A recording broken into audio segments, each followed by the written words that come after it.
10.000. 10.000 ψυχές χαμένες στα βάθη της Ανατολής.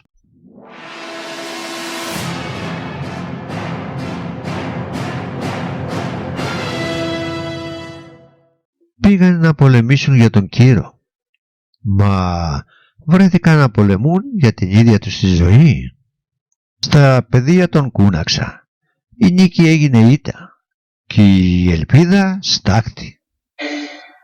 Ο στρατηγός τους νεκρός, οι σύμμαχοι προδότες, μόνοι, περικυκλωμένοι από την απέραντη περσική αυτοκρατορία. Κι όμως δεν λύγησαν. Ένας άντρας υψώθηκε μέσα από το χάος. Ο Ξενοφών, με λόγια και θάρρος, οδήγησε τους Μυρίους σε μία πορεία θανάτου και δόξας. Από τα βουνά σκεπασμένα με χιόνι, μέσα από έρημους και φωτιά, διέσχισαν μία αυτοκρατορία για να γυρίσουν σπίτι. Και όταν είδαν μπροστά τους τον εύξηνο πόντο, κραυγή αντίγησε στους αιώνες. Θάλατα, θάλατα.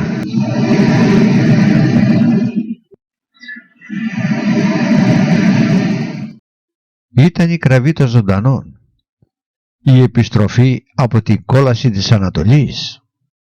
Καλώς ήλθατε και πάλι στο κανάλι μας. Σήμερα θα μιλήσουμε για τους Μυρίους. Οι Μύριοι, η επιστροφή από την κόλαση της Ανατολής. Και μην ξεχάσετε να κάνετε εγγραφή, like και σχόλιο στο κανάλι που η ιστορία ανασένει ξανά. Οι Μύριοι ήταν σώμα μισθοφόρων υπό τις διαταγές του Κύρου.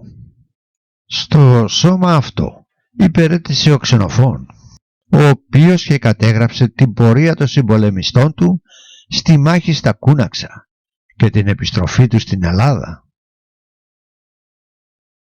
Η μάχη στα Κούναξα ήταν πολεμική σύγκρουση μεταξύ του βασιλιά Αρταξέρξη του Β και του αδελφού του Κύρου για την κυριαρχία στη Περσική Αυτοκρατορία.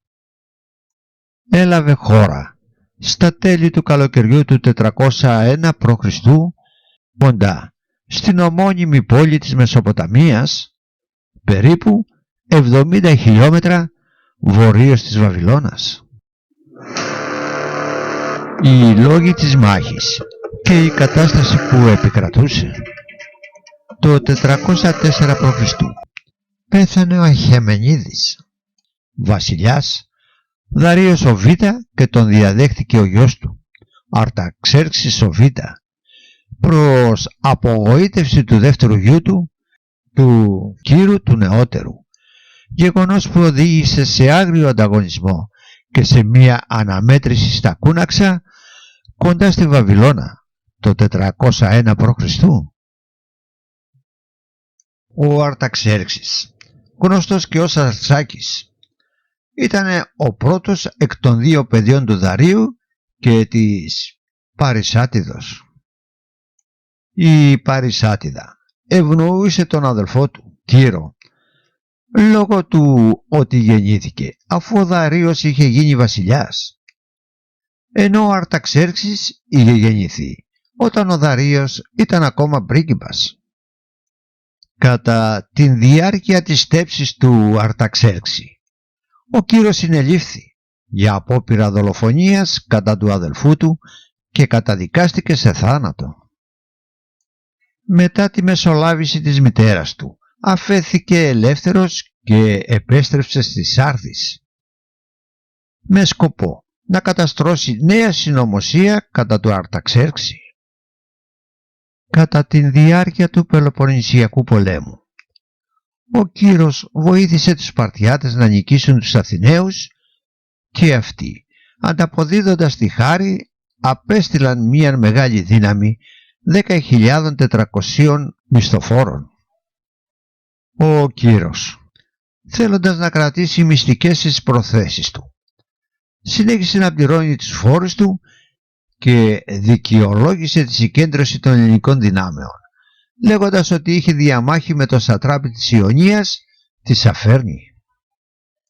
Οι Έλληνες στρατιώτες, υπό τις διαταγές του Σπαρτιάτη στρατηγού Κλέαρχου, συγκεντρώθηκαν χωρίς να γνωρίζουν το λόγο της εκστρατείας και ακόμα και όταν τον έμαθαν, ο Κύρος κατάφερε να τους πείσει με την υπόσχεση περισσότερων χρημάτων. Ο Αρταξέρξης είχε ενημερωθεί για τα πλάνα του Κύρου από τον Τισαφέρνη. Καταστρώνοντας τα σχέδιά του, είχε ως βοήθεια τον Έλληνα εμπειρογνώμονα Φαλίνο, ο οποίος, σύμφωνα με το Ξενοφόντα, εργάζονταν για το Τισαφέρνη και θεωρείτο γνώστης των τακτικών του πεζικού. Οι αντιμαχόμενες δυνάμεις. Οι δύο δυνάμεις διέφεραν κατά πολύ και είχαν διαφορετικά πλεονεκτήματα ο ένας συγκρινόμενος του άλλου. Ο Κύρος είχε ως πλεονέκτημα την ποιότητα του στρατεύματός του, καθώς διέθετε 10.400 βαριά οπλισμένους Έλληνες οπλίτες, αποδεδειγμένα ανώτερους από τους Πέρσες ομόλογους του. Επίσης διέθετε 2.500 μισθοφόρους πελαστές, 1.000 παφλαγώνες υπείς, 100.000 ασιατικά στρατεύματα και 600 επίλεκτους υπείς ως σωματοφυλακή. Ανταυτού, ο Αρταξέρξης είχε αριθμητικό πλεονέκτημα, καθώς διέθετε 400.000 πεζικάριους και 150 με 200 δρεπανηφόρα άρματα, καθώς και 6.000 υπείς ως σωματοφυλακή. Επίσης, ο Αρταξέρξης είχε το πλεονέκτημα ότι περίμενε το Κύρο και προετοίμασε το στρατό του όσο δυνατόν καλύτερα, ενώ ο Κύρος εξασθένισε το στρατό του μέσω μιας μεγάλης πορείας. Η παράταξη των δύο στρατευμάτων. Ο Κύρος περίμενε ότι η αρχική συνάντηση θα πραγματοποιούταν στη τάφρο που είχε διανοίξει ο Αρταξέρξης, αλλά εξεπλάγει όταν πλησιάζοντας προς το όριγμα συνειδητοποίησε ότι δεν υπήρχε κανείς. Η παράταξη του Κύρου συνέχισε την προέλασή της με τους Έλληνες μισθοφόρους υπό την καθοδήγηση του Κλέαρχου στην δεξιά πλευρά με το ποταμό Εφράτη να προστατεύει τα δεξιά τους.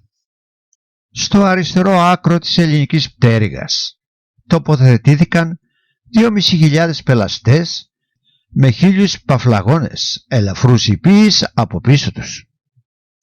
Στο κέντρο του στρατεύματός του βρισκόταν ο Κύρος με τους 600 βαριά οπλισμένους φρουρούς του. Στο αριστερό άκρο της παράταξης βρισκόταν 100.000 Ασιάτες στρατιώτες με 20 δραπανηφόρα άρματα υπό την καθοδήγηση του Πέρση διοικητή Αριαίου. Ο στρατός του Κύρου προχώρησε σε σχηματισμό πορείας. Όταν γύρω στο μεσημέρι οι ανιχνευτές του ανέφεραν τη προσέγγιση του βασιλικού στρατού. Ο στρατός του Αρταξέρξη βρίσκονταν σε βαθύ σχηματισμό με τον Αρταξέρξη στο κέντρο. Κοντά στον Εφράτη είχε τοποθετηθεί το ιππικό του Τισαφέρνη. Στα δεξιά του ιππικού τάχθηκε το βαρύ περσικό πεζικό και στα αριστερά του το αιγυπτιακό βαρύ πεζικό, ενώ πίσω τους βρίσκονταν το ιππικό και το ξώτες σε μεγάλο βάθος. Ο Ξενοφών αναφέρει ότι ο Κύρος διέταξε το Κλέαρχο να παραταχθεί στο κέντρο απέναντι από τον Αρταξέρξη, αλλά ο Σπαρτιάτης στρατηγός αρνήθηκε, φοβούμενος περικύκλωση από το πολυάρθμο στρατό του Πέρση βασιλιά. Επίσης αναφέρει ότι η μάχη ξεκίνησε νωρίς το απόγευμα, οπότε οι δύο δυνάμεις είχαν πολύ χρόνο να ανασυνταχθούν. Νίκη των Ελλήνων, αλλά τελική ήττα του Κύρου. Μετά τη μάχη στα Κούναξα, όπου ο Κύρος σκοτώθηκε. Οι Μύροι βρέθηκαν βαθιά μέσα στην Περσική Αυτοκρατορία, αποκομμένοι και κυνηγημένοι. Τότε ανέλαβε πρωταγωνιστικό ρόλο ο Ξενοφών, ο οποίος ηγήθηκε της επικής επιστροφής τους προς την Ελλάδα, πορεία γνωστή ως η κάθοδος των Μυρίων. Την κατέγραψε ο ίδιος στο έργο του «Κύρου Ανάβασης». Οι δύο δυνάμεις βρίσκονται σε απόσταση περίπου μισού χιλιόμετρου, όταν ο Κύρος έδωσε το σύνθημα για επίθεση. Η ελληνική πλευρά του στρατεύματός του προχωρούσε τραγουδώντας τον πολεμικό πεάνα, που έδινε συντονισμό στο βάδισμα και ταυτόχρονα αποσκοπούσε στον εκφοβισμό του αντιπάλου. Από την πλευρά του Αρταξέρξη πρώτα επιτέθηκαν τα δραπανοφόρα άρματα.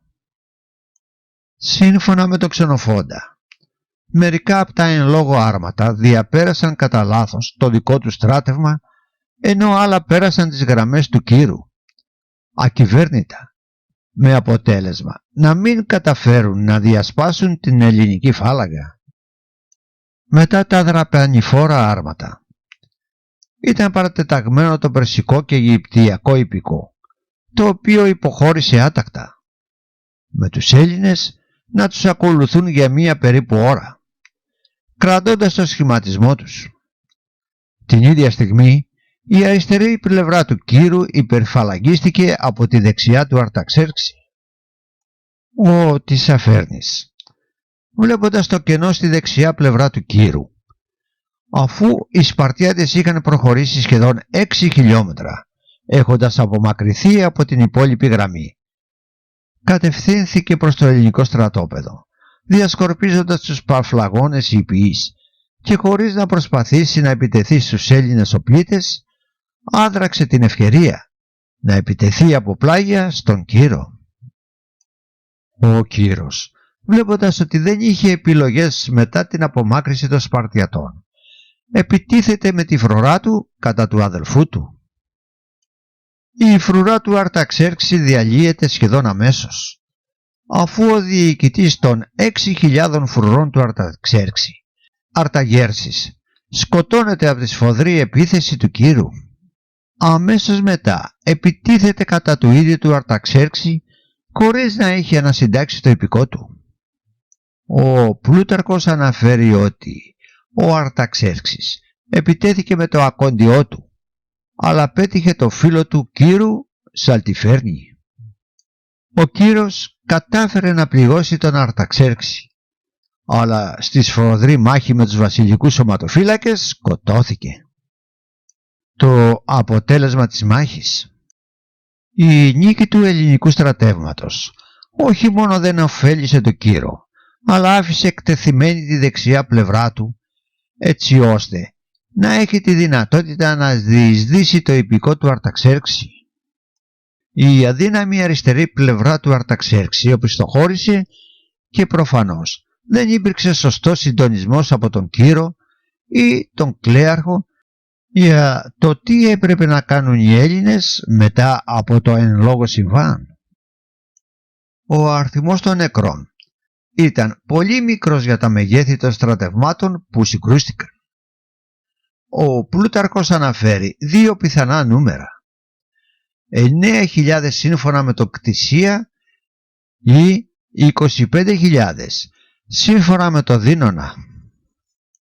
Μετά τη μάχη, ο Αρταξέρξης απέδωσε στον Τισαφέρνη την υψηλότερη βασιλική εύνοια, δίνοντάς του την κόρη του για σύζυγο.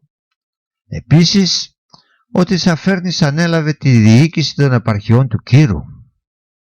Τέλος, να αναφέρουμε ότι οι πολιτιστικές διαφορές Ελλήνων και Περσών οδήγησαν στη σύγκρουση των δύο πλευρών και στη μαχητική αποχώρηση του στρατεύματος του Κλέαρχου, που έγινε γνωστή ως η κάθοδος των Μυρίων. Η ηρωική αυτή πορεία ήταν που κατέδειξε τις αδυναμίες της Περσικής Αυτοκρατορίας στον Φίλιππο και τον Μεγαλέξανδρο. Σύμφωνα με τον Ξενοφόντα, η σύνθεση του σώματος αποτελείται από 4.000 οπλίτες υπό τις διαταγές του Ξενία από την Αρκαδία, από την Παρισία. 1.500 οπλίτες και 500 γυμνίτες ελαφρύ πεζικό υπό τις διαταγές του Πρόξενου από τη Βιωτία, από τη Θήβα. 1.000 οπλίτες υπό τις διαταγές του Σοφαίνετου του Στυμφάλιου από τη Στύμφυλο. 500 οπλίτες υπό τις διαταγές του Σοκράτη από την Αχαΐα. 300 οπλίτες και 300 πελαστές με αρχηγό το Πασίωνα από τα Μέγαρα. 1.000 οπλίτες, 800 Θράκες πελαστές και 200 Κρήτες τοξότες με αρχηγό το Κλέαρχο από την Σπάρτη. Συν πάνω από 2.000 άντρες από το σώμα του Ξενία και του Πρόξενου. Ήταν αυτοί που λιποτάκτησαν. 1.000 οπλίτες υπό το Σοφαίνετο τον Αρκάδα. 300 οπλίτες με αρχηγό το Σώση από τις Σιρακούσες. 700 οπλίτες υπό τον Χειρίσοφο από τη Σπάρτη. 1.000 οπλίτες και 500 πελαστές υπό τον Μένονα από τη Θεσσαλία, από τη Φάρσαλο. Και τέλος, 400 Έλληνες μισθοφόροι, λιποτάκτες του στρατού του Αρταξέρξη. Οι Μύριοι συνοδεύονταν από 35 τριήρεις υπό τις διαταγές του Πυθαγόρα του Λακεδαιμόνιου και 25 άλλες τριήρεις με αρχηγό τον Αιγύπτιο ναύαρχο Ταμό. Συνοδεύονταν δε αρχικώς από άλλους 100.000 Πέρσες με αρχηγό τον Αρεαίο, ενώ σύγχρονοι ιστορικοί υπολογίζουν ότι η δύναμη αυτή των Περσών δεν ξεπερνούσε τις 20.000. Καθ' όλη τη διάρκεια και μέχρι και λίγο μετά τη μάχη στα Κούναξα, ο αρχηγός των Μυρίων ήταν ο Σπαρτιάτης στρατηγός Κλέαρχος.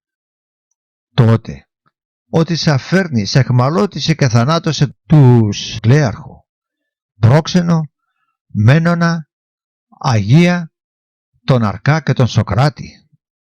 Την διοίκηση ανέλαβαν κατόπιν οι Ξενοφών ο Αθηναίος, Τιμασίων ο Δαρδάνιος, ο Ξανθικλής ο Αχαιός, Κλεάνορ ο Ορχομένιος και Φιλίσιος ο Αχαιός με γενικό στρατηγό τους τον Χειρίσοφο. Στην αρχή της εκστρατείας το 401 π.Χ.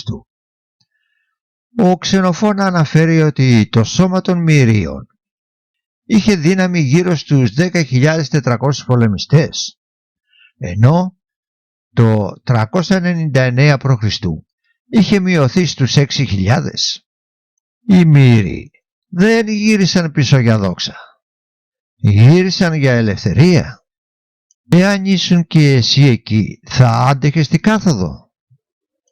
Ήταν μία αληθινή ιστορία ανδρείας και επιβίωσης χαραγμένη στην Κύρου Ανάβαση.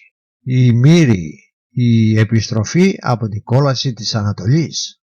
Κάνε εγγραφή στο κανάλι μας, εκεί που η ιστορία ανασένει ξανά, και μη χάσεις τα επόμενα ιστορικά επεισόδια. Πάτα like και γράψε στα σχόλια θάλατα και δες πόσοι Έλληνες ακόμα θυμούνται. Ευχαριστώ που με παρακολουθήσατε.